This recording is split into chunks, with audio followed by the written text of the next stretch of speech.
can be a journey of ups and downs, twists and turns.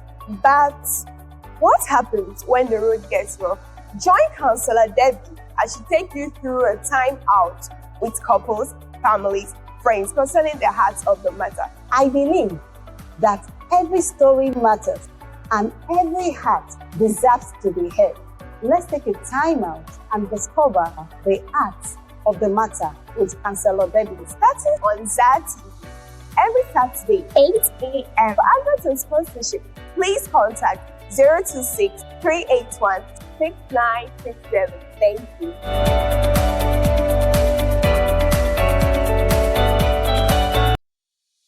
Hello everyone. Relationships can be a journey of ups and downs, twists and turns. But what happens when the road gets rough? Join Counsellor Debby as she takes you through a time out. Wow. Beautiful weekend, beautiful Saturday to all our viewers out there. It's such a beautiful opportunity to see this beautiful weekend. I welcome you this morning to our favorite program that we've been hearing on ZAR TV every Saturday from 8 a.m., which tagged Timeout with Counsellor Debby. It promises to always be a very exciting time. Last week we had the wonderful couples that was here and we learned a lot of things and it was such a beautiful experience. I am your favorite host, Counsellor Debby, a certified counselor with Ghana National Association of Certificated Counselors and also a member of Ghana Psychological Association. So this morning we want to look at what our objectives are for this time out with Counsellor Debby. First, it is to provide a platform for couples to openly discuss relationship challenges. Also to offer expert guidance, strategies to improve relationship. And the third objective we have is also to promote healthy communication, conflict resolution, and intimacy building. You know, it will be so interesting to know that a lot of couples are staying together under the same roof, but they are not communicating well. And that has actually put uproar in a lot of marriages and a lot of homes. So that's why we are going to be learning this morning a bit before our special guests come up. I'll be looking at how we can have healthy communication. As a counselor, I've been counseling people online, in person, and I've seen that communication is very, very vital in our lives, even aside couples, even from parents to children, even from a boss to his, to his employees and all that. If we have good communication, I think life will be much, much easier for us. And our first tip this morning on learning on how to have healthy communication is first to have active listening. You know, there is difference between hearing someone and listening. So when you have an active listening, it focuses on understanding. That means you are not just about hearing what the person is saying, but you actually want to really understand what is being communicated. Because if a communication is well received, then understanding will take place. And also there's something we encourage our clients to do in counseling, is to use the I statement. What does the I statement mean? It means we should learn to express our feelings without blaming. You know, when someone has done something for you and you are like, oh, you've done this, you've done, just like always pointing, accusing finger at people, which will make them resentful to even listen to what you are about to say. But what of if you change it the other way around and you begin to like express your feelings this way? Let people know how you feel. Let your wife know how you feel. Let your children know how you feel. For instance, if you have children and you've been telling them, oh, to clean the bowls, to clean the room and ensure the house is tidy up, and they are not doing it, and you've been yelling, you've been nagging, and there's no changes, you could use this approach and approach your children and ask them, how do you think I feel when you don't do your chores? How do you think I feel when you are supposed to wash your bowls and you are not washing it? You know, when you begin to do that, it makes them feel more remorseful, because when you are expressing your communication and expressing your anger to them. In fact, majority of what you are saying may not even enter into these children's ear. As it's entering the right ear, it's coming out from the left ear. So it's very important that we use the I statement. Even as couples, let your husband, let your spouse know that this is how you feel. So the I statement is something that is very encouraging. And the third thing we want to look at this morning is how to clarify assumption. That is, avoid misunderstanding. Sometimes we assume so much, and assumption has, in fact, destroyed a lot of marriages, a lot of homes. Sometimes someone is saying something and you are assuming something else. So let's avoid misunderstanding one another. Let's learn to actually, clarify our assumption. If you don't get something right, if you don't get something clear, all you could do is just ask further questions to be able to clarify what the person is saying. Also, we want to learn how to practice empathy. What is empathy? Empathy is showing understanding and compassion.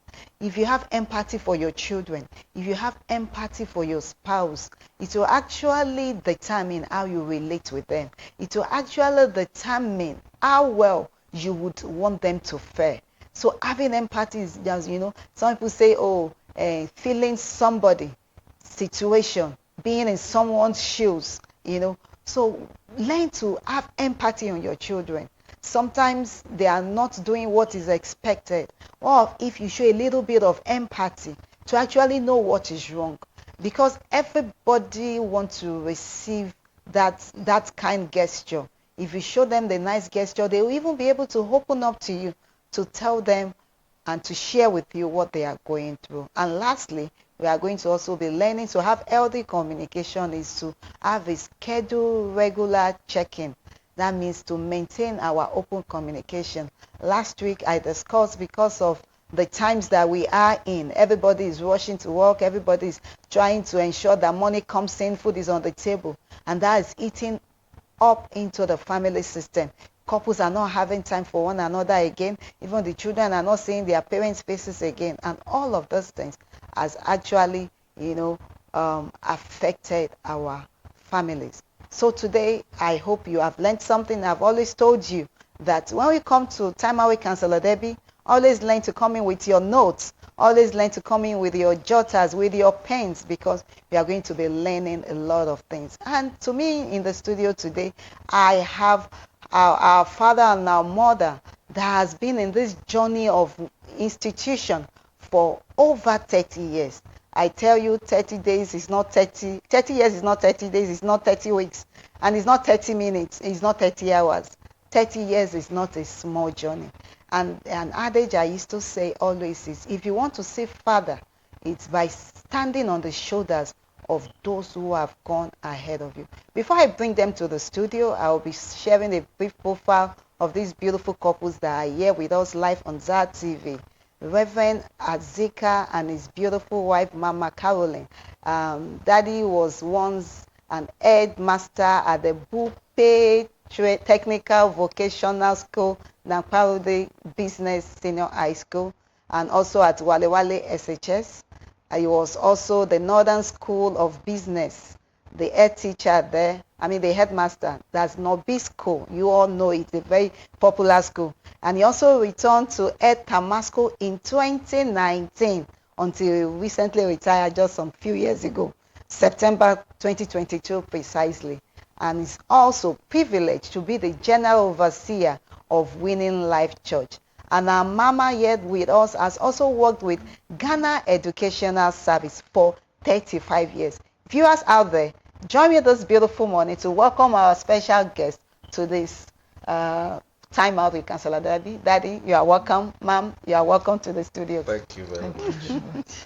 Yeah, we actually told our viewers that we want to be bringing to the studio, by the grace of God, couples that have been in this journey for at least 20 years. Because we don't want to bring in people that are just starting. They don't even know their right from left. If you can stay together from different background for 20 years, then it's not a small journey. So they say ladies first. I'm going to pose my first question to Mom. We want to know, how this journey started. How did you meet most Reverend? Thank you for the question. Yes, ma'am. We had a scripture union called SU. SU. It's a scripture union. That's where we met. Wow. Wow. That's good. Daddy, do you have a hand up to that? Yes. How did you sight one another? I know there will be a lot of people in that place. Why is it that, the connection came? Want to Well, know? we happen to have met in Damascus, Wow. where she came to work and I also came to work. Wow. Then we all ended up being in Scripture Union. Wow. So our fellowship as Christian brethren began there.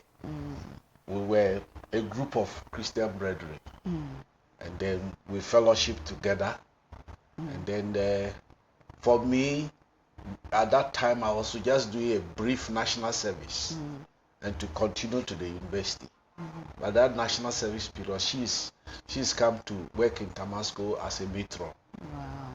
And then she had an accommodation. She was given a place. So her place served like a place for us to meet as Christian brethren. Wow. We were quite a number. Numbering up to about 8 of us. Wow. We normally would come to her place to share fellowship. That's good. Then we'll move to a Scripture Union Town Fellowship to go and fellowship with other Christian brethren. Okay. So that's how it all started. Sometime around between 84, 85. Wow, that's a very long time. 1984, 85. Viewers out there, I hope you are noting. So if you are still looking for how to get your better half, your he or she, so be sensitive, open your eyes. You don't know who the next person you might meet might be to your life. So ma'am, I would also like to ask you, how long did it take you to say yes to him?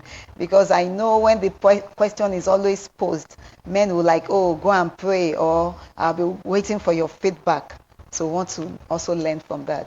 During the fellowship with his friends, Okay. they normally come to my house. I've got a bungalow to myself. Wow. And I normally cook. They will all eat together. Hey, that's a weapon. I normally cook and we'll eat together, and then we'll move to town fellowship. And along that side, I happen to know him through a friend. And then, but he's the shy type to approach women. Seriously? So I didn't approach him, but through his friend, we were just talking. Wow. We're talking. I said, okay. Then the friend said, how will I feel if a gentleman comes to propose to me? Because since I'm a big matron in a big school. So, I mean, I don't have any problem. Wow. Great. Only the will of God should be Be done. done. So, and then we started. Wow. And then the conversation went on between me and him and his friend. Normally they'll come and I'll cook, we eat, and then he just slot in. Wow. That's a beautiful story to behold. Wow. Oh, it's such. Can I say something? Yes, sir. She says I'm shy. when it comes to matters like this, I don't think I'm shy. Yes. I'm only cautious. Cautious, that's the word. Yes. I don't do trial and error. Error. Yes. I take my time. That's Okay. good. So, for instance, when we met from about 85, it was not, there was no that connection of I'm interested in you and all those things. Okay. It was just pure Christian brother, Christian sister fellowshipping together. Okay. Wow. Even up to the time I went to the university, it has not crossed my mind that I'll have any relationship with her. Wow. Okay. When I returned from the university, unfortunately, let me say, fortunately, when I returned from the university, most of these friends that we used to go and fellowship with her had all gone their separate ways. Wow. And I happened to be the only person who has come around. So I have to continue the old fellowship. Wow. Okay. Okay. And then my Christian experience, I was more a matured Christian. I've been in the race before her. Oh, wow. So it was like pull her along. That kind of thing. So I'll go and visit her, we'll go to fellowship together and all those things. Okay. All right. Until by prayer when we felt that God was This is leading. God. It was not difficult to say. Okay. Okay. It was not difficult to say because I have known her from I mean, 85. 85 to about 92. That's a long time. About 92. The relationship has been built already. So we have just been Christian Thank brother, brothers Christian and sister. Wow. Knowing each other, the temperaments and everything. We know. Okay. Wow. So, for instance, she has a hyper temperament. So when I proposed to her, and some people were wondering why they didn't know that I knew her. Okay. Oh, I said, no, I know her fellowship with her. So I know the highs and the lows. So at the time I was proposing, it was not, I'm not going to meet a out stranger. of the blue. She's not a stranger to you again. Yes, I'm not going to propose to somebody out of the blue. Blues, yes. It's somebody I have known, somebody I have interacted with. I know her temperaments and all those kind of things. Wow. So it was not a difficulty to propose. Yes. I've always told my colleagues, you know, when we're in the university, there was this funny thing that when you don't talk to women, they say that you have POP or your and I've always told people that I didn't have POP. I wanted to be sure that this is what God is leading me to do. And if He's leading me to even propose to an elephant, I will do. Because the English word is it is what? A proposal. When I propose to you, you can either say yes or no. And I have not committed any crime at all. I'm only suggesting to you that would you consider marrying me? If you say yes, no problem. Wow, thank you, sir. Yeah, viewers out there, I hope you are learning from that. Sometimes we need to be cautious because a lot of people have rushed in and they have rushed out. So you don't need to rush into any relationship. You have to be sure because this is someone you are determined to spend the rest of your life with. So that word cautious is a take for us this morning. Thank you so much, sir and ma. So I also want to ask ma, what were the difficulties encountered during courtship?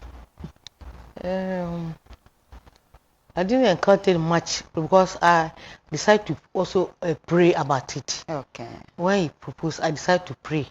So I 3 days fasting and prayer. Wow. Seeking the Lord's face because I also don't want to, because I'm from a monogamous home. My father had wives, so I didn't want to make a mistake. So I also entered to prayer with God, and God was leading me.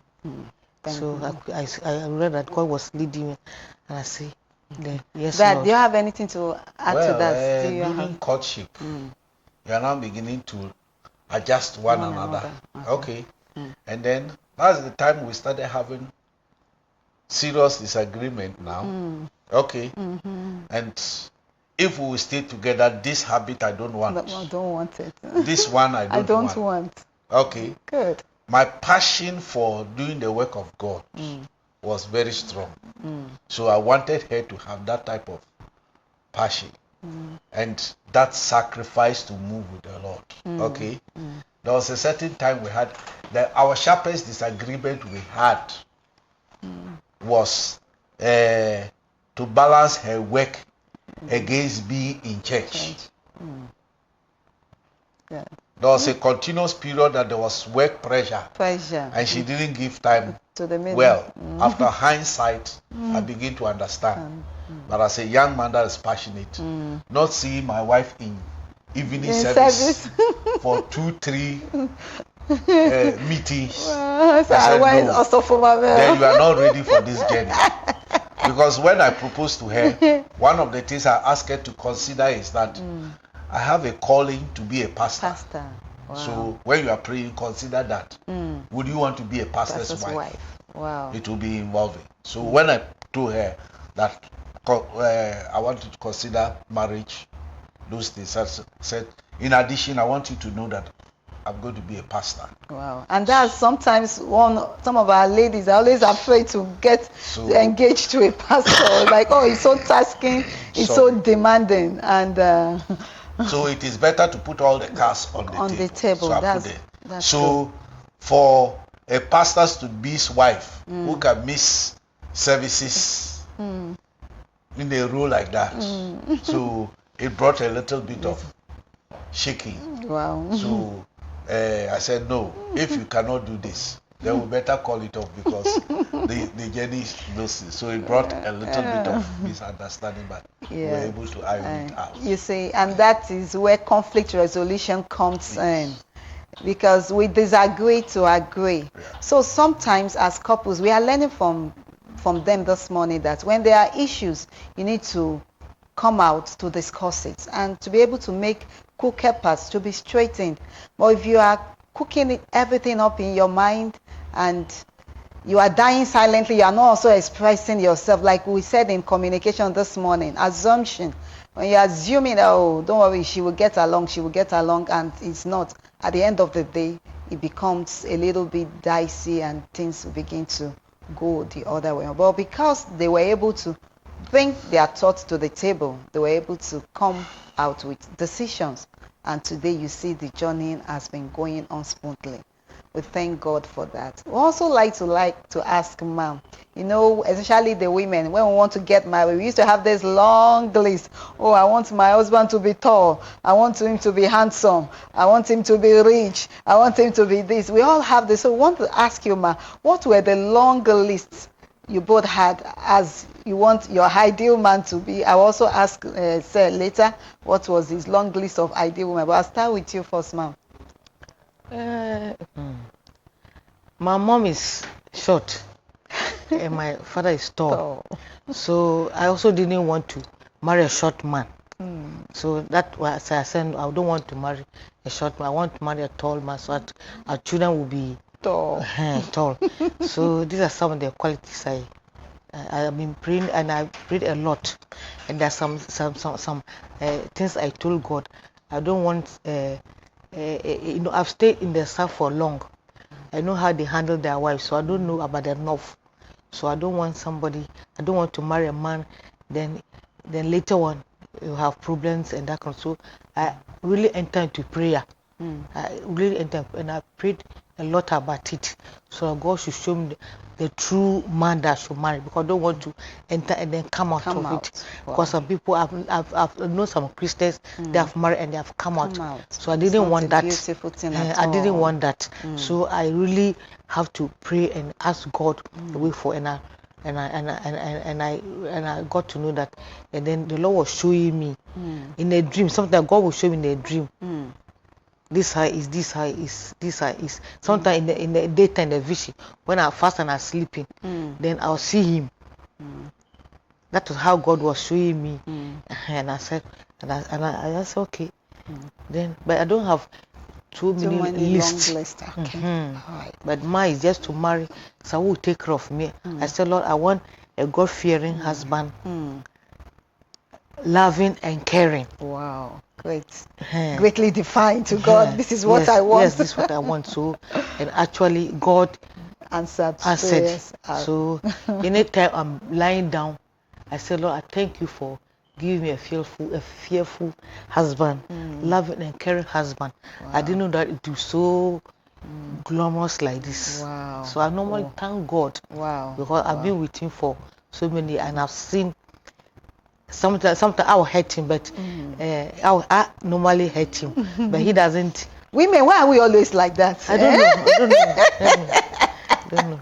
But I've seen that he's really a gentleman. Yes, so exactly. I normally thank God. It's God. Thank God. You know, like last week I was saying that before Dad put his input, I was saying that we can't underemphasize the God factor out of union. No matter your religion, no matter your belief, you are going to get into a long journey with someone you have not known from before, someone that has stayed with his parents for maybe like 20 years or 25 years, and you two, you stay with your parents for over 30 years, and two strangers coming together from different background, from different perceptions of life with our differences, and want to begin a journey. So it takes God. So viewers out there, learn that on making a decision, especially for those who are just about to get into union.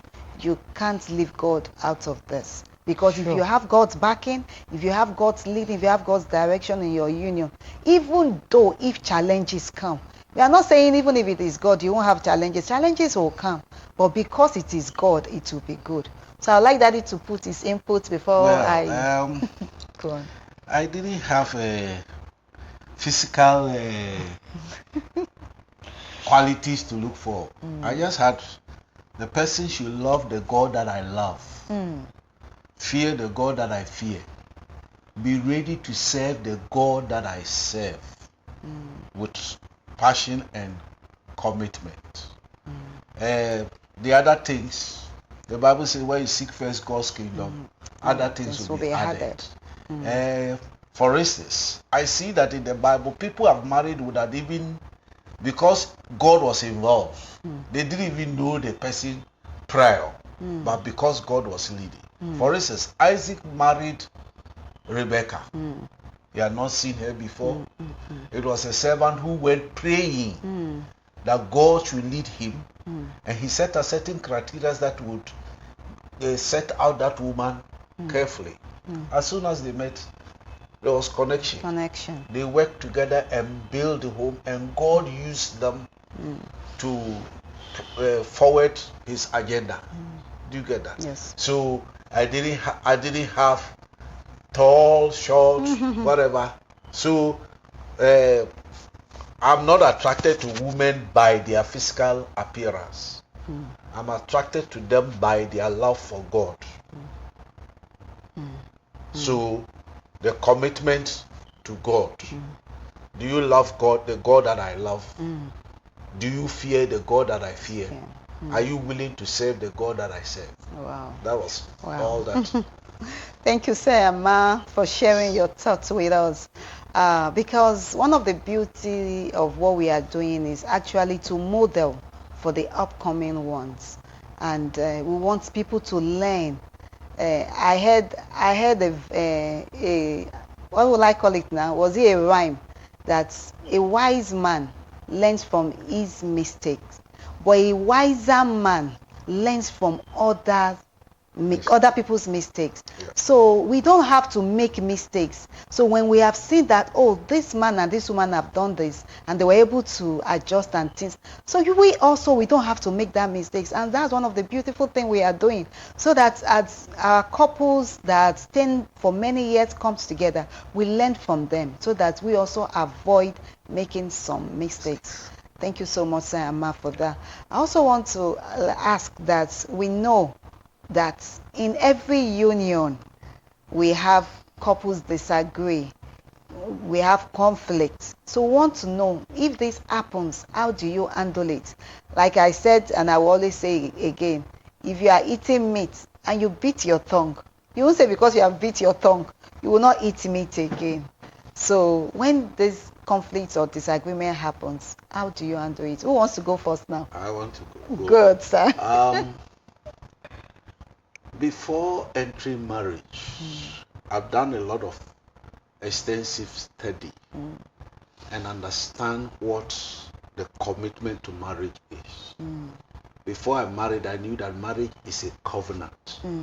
A covenant that you are entering into, that is a lifelong one, that God expects it to be like that. And I entered with the mind, with no room for thinking about divorce and all this. So if there's a conflict, we must only learn to solve it. Okay. If there's disagreement, we must only learn to solve it. Disagreement does not mean she doesn't like me. Are you understanding? That's where a lot of people get it Disagreement doesn't mean I don't like her. Are you understanding me? Disagreement does not mean she's fed up with me and cannot continue the journey with me. Disagreement does not mean I am fed up with her. Okay, I entered in knowing that this is a lifelong journey. That's why we have come. We are 31 going to 32. Wow. Okay, we have had several disagreements, but our disagreements sometimes can look a little acrimonious, but it doesn't mean we don't like one another. Are you understanding me? So we can get angry with one another. We may not even talk 1 or 2 days.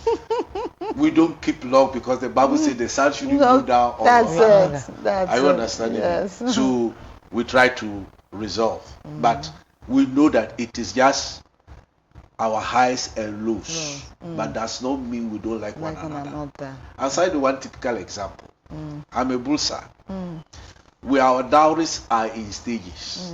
The last stage, the woman must be with you before you go and pay the dowry. Are you understanding? Wow. I was going to pay the dowry the day before my going. We had a very serious misunderstanding. Wow. And I was going to her home to go and complete dowry to say that this is my wife. Wow. If I didn't have that understanding, the misunderstanding was enough to say, okay, I will suspend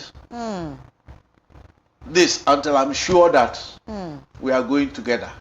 Are you understanding me? Yes, yes. Even when I was leaving the house, she didn't even goodbye me.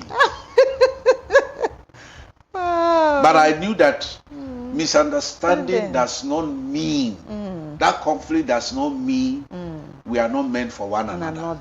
It does not mean she doesn't like me or I don't like her. She does not mean she's fed up with me or I am fed up with her. It's just that we have had a misunderstanding. So I left there with the emotions hurt and everything and still traveled to go and pay the dowry. Wow. But if it's somebody who didn't understand, that was enough to say, okay, no, that's the I'll end of the journey. This thing till I'm very sure. But I didn't have that. Where to pay? Even when I came back, welcome was not there. You see, but still, it was not what. So when we have our acrimony, it does not mean we don't like one another. We have only disagreed. We have only misunderstood one another. Okay. We have only yelled at one another, but didn't mean that we don't love one another. Wow. This is so massive. This is so massive. Viewers out there, I hope you are learning, you are jotting and you are noting. So don't let's quickly make, hastily to make decision because of conflict. Because you have had disagreement with your spouse does not mean that you don't like one another. We can always look out for a time to talk it out. We can always look out for time to actually trash out whatever the issue is. Because if you say, oh, this agreement is gone beyond me, oh, I can't handle it, we can't go on. Who told you the next person you will meet, you won't see such a thing again? So it's very, very important that we learn how to be cautious in managing and, putting amendment to issues when it comes. Ma, I would like you to add a small bit into that. From your side, how do you handle when there's disagreement? There's a scripture in the Bible which helps me a lot. Okay. Say, work out your own salvation with fear and trembling. So anytime there's a conflict, it hits me. It reminds me of the word of God.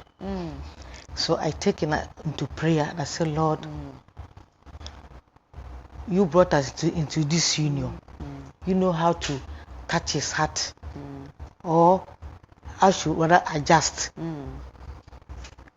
So normally I take the scripture to God in prayer. And the Bible says God said he hates divorce. And you say he hates divorce, that means you as a Christian, you have to take it seriously. Take the matter seriously. When you say he hates divorce, that means he wants that union to work to his glory. That people will see and relate us.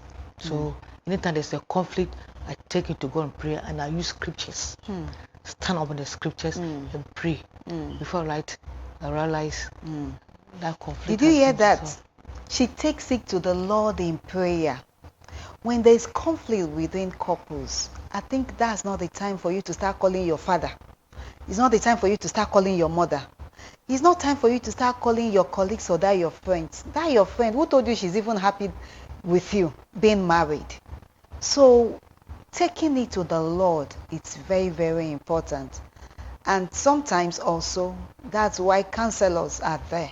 You could also seek counsel, because sometimes as we pray also, there are some interventions certified counselors can bring into union that will make everything very amicably. Because they will not be judgmental, and two, they will not take side. If you take your issue to your father, who do you think they will side? They will side their daughter. And when even the conflict is resolved, as husband and wife, you start moving on, things are going on well. But in the heart of those people that you have shared the conflict with, it still remains in their hearts. So that's why you have to be conscious of how you handle your conflict. Thank you. Can I add something? Okay, yes, sir. Like I already said, conflict does not mean we hate one another. And then the Bible says, dwell with your partner according to knowledge. Know who he is. A lot of times, I know my wife's background. I know, I have idea of her upbringing. I have an idea of some of the things that formed who she is. So sometimes when she's behaving a certain way, it doesn't surprise me as compared to where I came from. Are you understanding? Okay. She says she's from a polygamous home. She's from a polygamous home, but they are acrimonious type. I'm from a polygamous home, but they've knitted together. If you come and see me and my siblings from the other side, if you are not told, you will know. Are you understanding me? But she's from the kind where there's acrimony. That's one. Two, I have stayed by a military barracks, and I know what things influence barracks, children's. There is survival of the fittest. Fittest, exactly. So I wouldn't agree. So she's gone through barracks. So I know when I start seeing the I wouldn't agree. You calm down. kind of things. I said, look, when we started very early, I said, hey, young lady, relax. I'm not here to cheat you. I have no idea of cheating you at all. So I have to be assuring her that. Okay. And then I think that somehow she had assurance because, like I always tell people, our relationship was pure according to biblical principle and all those things. She knows that she has been with me even before. Let me say some of the things that before we got married. I told her that I'm not driven by sex. I want a pure marital relationship. I'm not hungry for sex. So I told her, I said, look, before we get to the altar, if sex comes in, I will marry you. I want us to be pure about it. Principle. So when we got married, all this time of courtship and all this time, never once did we say, let's have sex. Let's have sex. And that's what God so is there's desiring that discipline. Discipline. And then when we come together, there are a few things that we do. I didn't leave doubt in my mind. Wow. I'm ready for her to say, I don't like you, I'm going to divorce you. Then I say, okay, take whatever. So for instance, when we got married, I didn't do things that show that I'm afraid that a divorce could happen. Okay. Wow. I made sure that our lives were integrated. Wow. If when I met her, she has this, I will not go and buy another one day in the case a divorce happens when she's taking hers. I'll have mine. No. Okay. Our lives were integrated. We did things together. We built house together. We bought car together and all those things. So there was no fear. Okay. Thank you so much, sir. Our time is fast spent, and we also want to I would like to ask Ma, how great is the intimacy?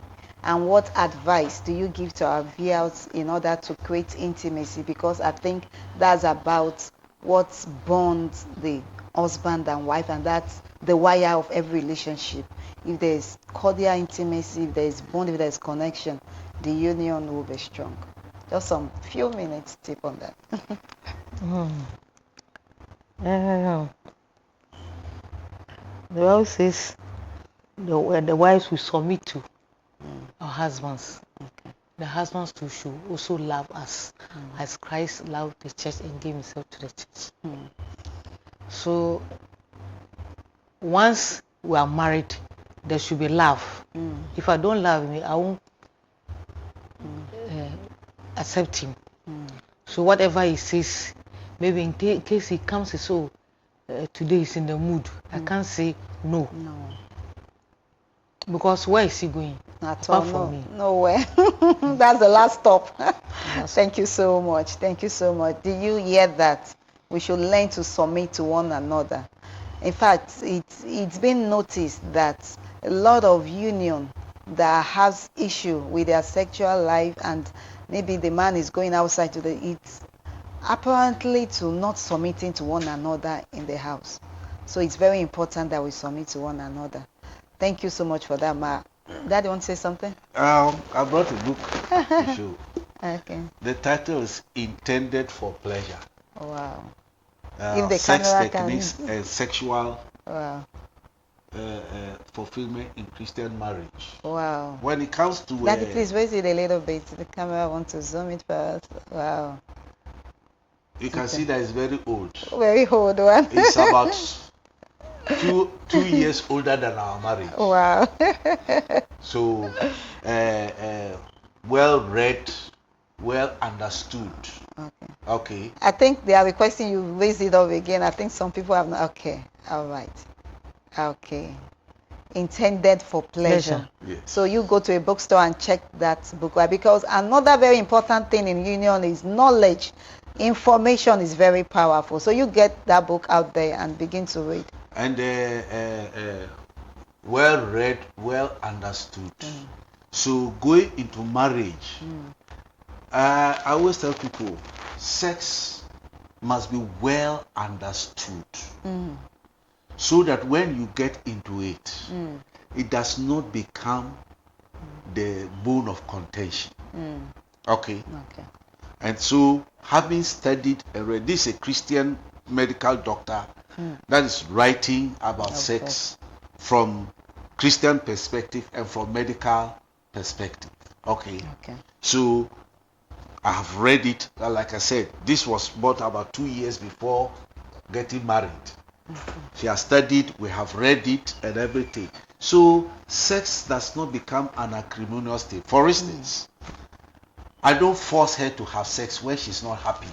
Do you get that? I have to do my homework well to get her cooperation. I don't say because I am on heat, let me use that word, whether she likes it or not. It does not bring fulfillment.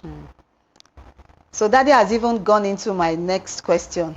So I would like you to get the question so that you'll be able to have it. How does couple keep sexual intimacy excited to avoid a boring sexual lifestyle? Good friendship. You use a certain word, empathy. Empathy. You must sometimes put yourself in the person's shoes. When the person says, I am not in the mood today, what is it that is making her not in the mood? Has she overworked herself? What is the psychological whatever? Do you get that? For instance, when I have sex with her without getting proper cooperation, even though I might have released myself, there is an inner void still. Because I want to be mutual, to be not just release semen, but have an inner connection. It is a spiritual bond. Wow. That is why the Bible states sex differently. If it is a sex that is outside marriage, that is immorality. He had an affair with her. But when it is in marriage, he said he knew his wife. He knew. there is a certain level of inner connection. Okay. So for instance, I talk about sex. I'm not a sex addict. That sex like hobby for adventure. No. Okay. I'm not that type. Okay. So I want to do it when it is meaningful. When it bonds our relationship. Okay. Good. So, for instance, she's not well. Okay, she's sick. I wouldn't say whether because like you must. No. In fact, there was a story I heard. There was a woman that was hospitalized, admitted in the hospital. Yes. And this man was going to the hospital, forcefully having sex with a woman. In fact, they had to call the security officers that, no, this is not right. Won't you even let this woman be fine in the hospital? And she was not in a single room where a lot of people are, forcing himself to have sex with a wife that was sick. One, the body is not even well.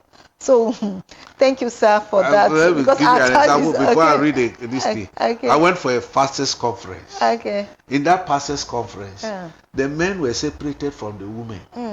But one man was very determined to have sex with his wife. His behavior, eventually they had to find a secluded room for them.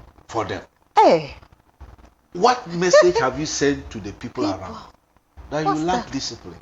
What is that? Self-control. Those kind of things. Should be. Wow. All things are lawful unto me, but all things are not expedient.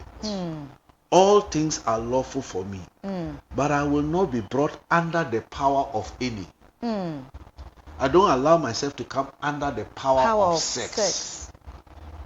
So our body must be subjected. So I can have the discipline. Wow, and thank you, sir. That is why I would tell everybody that this is the only woman I have known sexually. Wow. That's great to hear. Before I got married, I didn't, like I said, I wasn't crazy about sex. Wow. It was not what was driving me.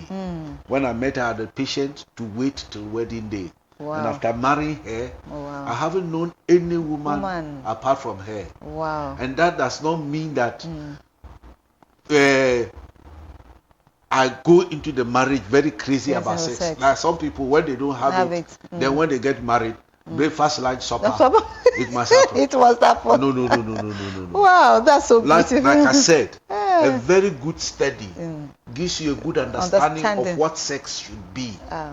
So you don't run sex like you are an animal that has been trained to mate and cross other animals. So we are always on hit just to cross. No.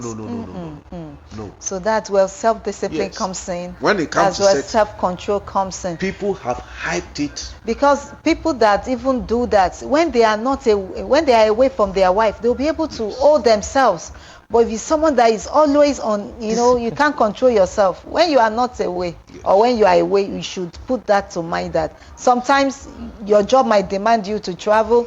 So when that is not in place, it also affects the beautiful union. Thank you so much, sir. So the next question I would like to ask is, what are the challenges in raising children?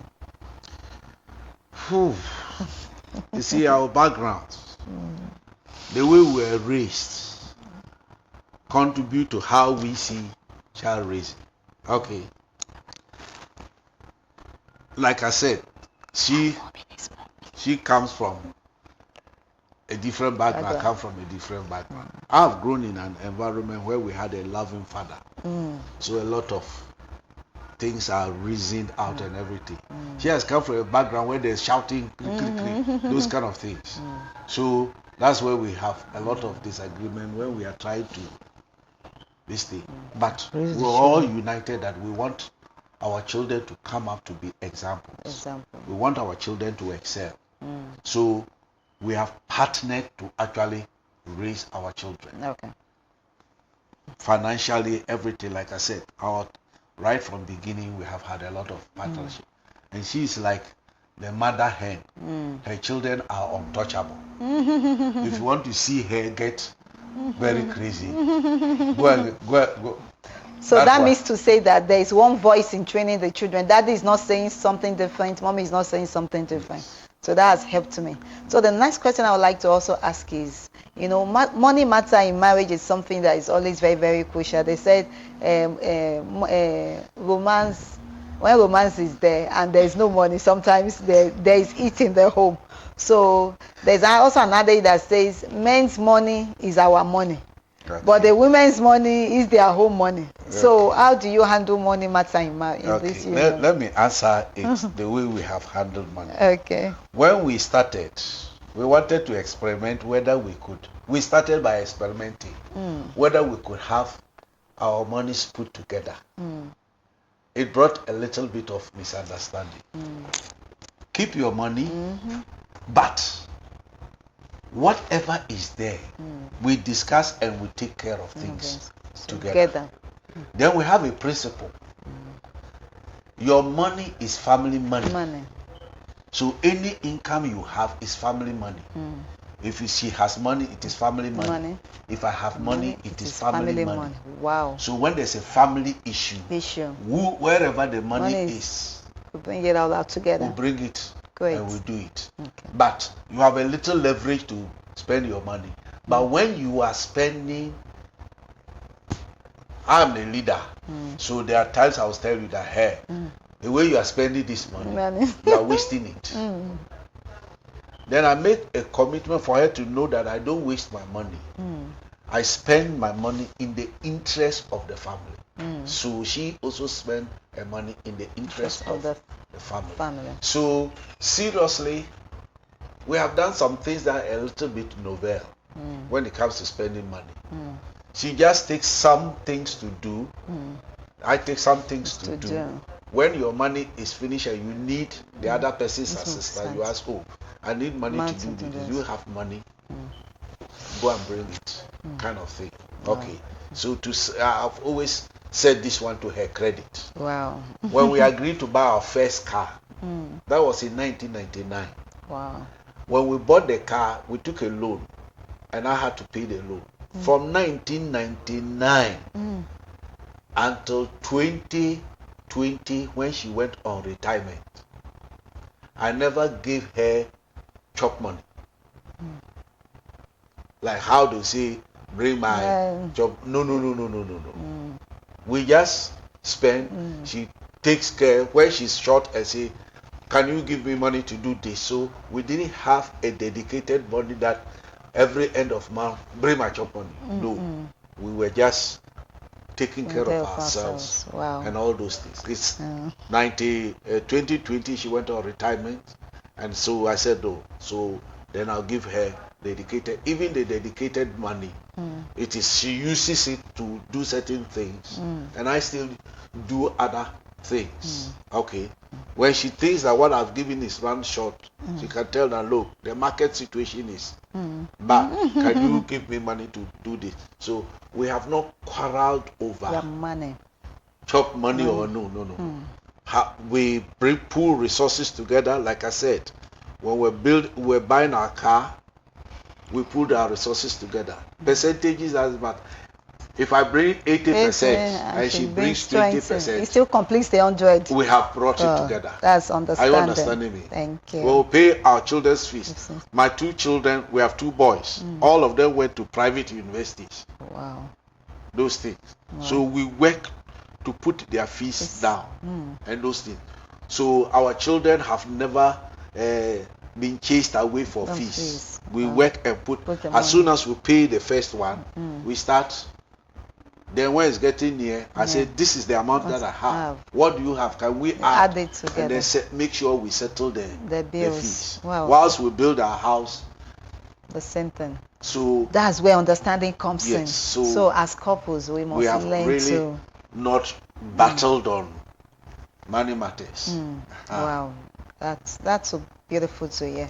So it's not about your money, it's not about my money, it should be about our money. Every money that comes in is family income. Family income. Yes. So it's not then that you are personalizing. No, it's only when it's from the man, then everybody is free to spend. But when it gets to yours, you are keeping it. No. That's why even it is said that women, we should be mate to our husband. So she can show me her balance in her bank account. I can show her those things. Balance. When I bring money to the house, he knows where the money is, even though she won't touch it without permission. But when the need is there, she can go and take it. It's family money. Family money. But all of us, our motive is we want our family to succeed. Thank you. We are not in to cheat one another. Okay. Thank you so much, sir. Our last question on today's program is, how do you handle forgiveness in marriage? Because we know marriage is two forgivers coming together. If you don't have forgiving spirit, if we hurt one another, a lot of people that have said no today or they have divorced is because there is no forgiving. And so I would like Ma'am to go for this. Normally, if there's conflict between us or misunderstanding, I take the initiative to say I'm sorry. Good. I take the initiative to say I'm sorry. I'm sorry. Then he also accepts it. Then we move on. When he also does something, when I also do something and he doesn't like it, then he will front his face. But as the Bible says, don't let the sun go down with your anger. So before sunset, things have patched up. That's forgiveness. Yeah. So my understanding of forgiveness is it is the very last stage of every conflict resolution. If the problem cannot be undone, I can only forgive you. I understand. For instance, if you slap me, you can't take the slap. Just slap back. So if I want us to move forward, I must say that I have forgiven you for slapping me. I understand. Yes. So to say, why did you do it? It shouldn't have happened. It's unthinkable that you have done. It can lead to you maintaining bitterness that would eat you up over the years. Are you understanding? So forgiveness, we learn to go over it. Are you understanding? Okay. And just forgive. Like I said, we have understood that we are meant for each other. So even she does me anything, it is not with a motive of rejection. That's I understand. Noted. It is not with a motive of rejection. I don't like you again as my husband. Not at all. Are you understanding me? Yes, sir. So even if I can say why did it shouldn't have happened, I can only forgive. There's no rejection in it. I don't behave to her like I have rejected her. Yeah. From today, I don't want you. I'm starting to look for another one. Who do you know what is going? So forgiveness. Forgiveness is crucial because you don't know what the other person will be like. That cannot be undone. I must forgive. Wow, thank you so much, Sam. So viewers out there, keep your comments and questions coming to the WhatsApp line on the screen. We'll get back to you, we'll give you a response. And if you are couples listening to this and you are having issues and you've not been able to have an headway to this union of settling amicably, you can reach out to us also on that number on the screen. We can create counseling session for you to help you to do this. So today, our friend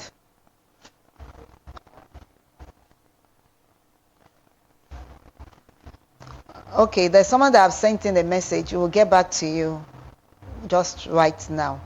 And we want to thank Sarah for coming to this show. And also there's a supermarket just on the other side that giving a free voucher for you, Sarah, to go to their supermarket to have a shopping, free shopping. And we want to thank you for coming. So thank you. The name of the supermarket is Essential Bazaar, opposite Nobisco Junction, right there on the Bulgar Road, beside the wooden restaurant. So we appreciate you, Sir, for coming to this show. So we are grateful. Thank you so much, sir. Thank you. So viewers out there, it's been a wonderful time for you coming on the show with us today. Same time next week, 8 a.m. Time Out with Counsellor Debby promises to be a very exciting time. I'm sure you have learnt a lot from what has been said today. So if you still have anything eating you up, don't talk to the wrong people. Please reach out to us. So I want to show you some of the pictures. The last couple came. So you can look at the screen after their shopping. We took some pictures when they went for their shopping. It was such an exciting time. So if you want something, it's owned by an Indian lady, so you have various things. If you are tired of eating just Ghana food, you can go there. Essential Bazaar is a beautiful place where you get varieties of things. Unfortunately, we may not go there immediately. Okay. Because we are attending a funeral. Okay, so Yes. thank you so much. Yes. So The funeral service thank you is so online. much for joining us today. Next week we'll also be live with you. Have a wonderful weekend. God bless you. Bye. Right. Thank you. Thank you.